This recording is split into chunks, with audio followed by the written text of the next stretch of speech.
بيان عن غزوة باريس المباركة على فرنسا الصليبية. هل لصاحب هذا الصوت دور محوري في هجمات باريس؟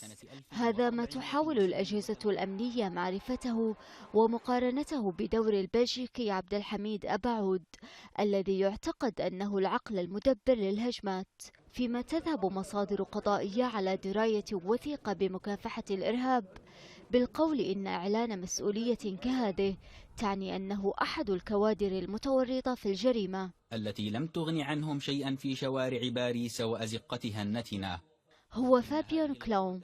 السلطات الفرنسية تعتقد أنه فر إلى القتال في سوريا هذا العام، وفتح الادعاء العام تحقيقا أوليا في مارس في اختفائه وسفره المفترض إلى هناك. التحقيق تحول إلى قضائي رسمي في يونيو. الأجهزة الأمنية تعتبر أن كلوم متطرف محنك سجن مرة لتجنيده مقاتلين متطرفين، في حين يرى المقربون منه وجيرانه أنه شخص مهذب دائما ما يواظب على الصلاة في المسجد. ولم يكن كلوم الوحيد الملاحق من قبل أجهزة الأمن، بل إن شقيقه الأصغر جان ميشيل ملاحق أيضا. وتقول السلطات إنه كان ينشد في التسجيل الذي تبلغ مدته 5 دقائق.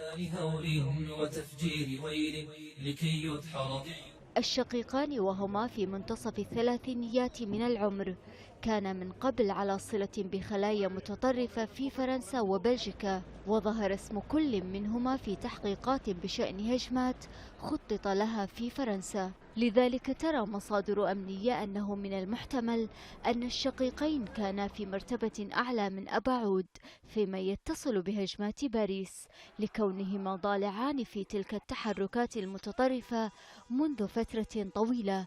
المحققون ليسوا متأكدين مما إذا كان الآن في أوروبا أم في سوريا. وإن هذه الغزوة أول الغيث. فهل ستكون هجمات باريس التي أعلن عنها كلوم بصوته في التسجيل هي مجرد بداية العاصفة التي حذر منها، أم بداية وقوعه في قبضة العدالة؟ بشاير المطيري، العربية.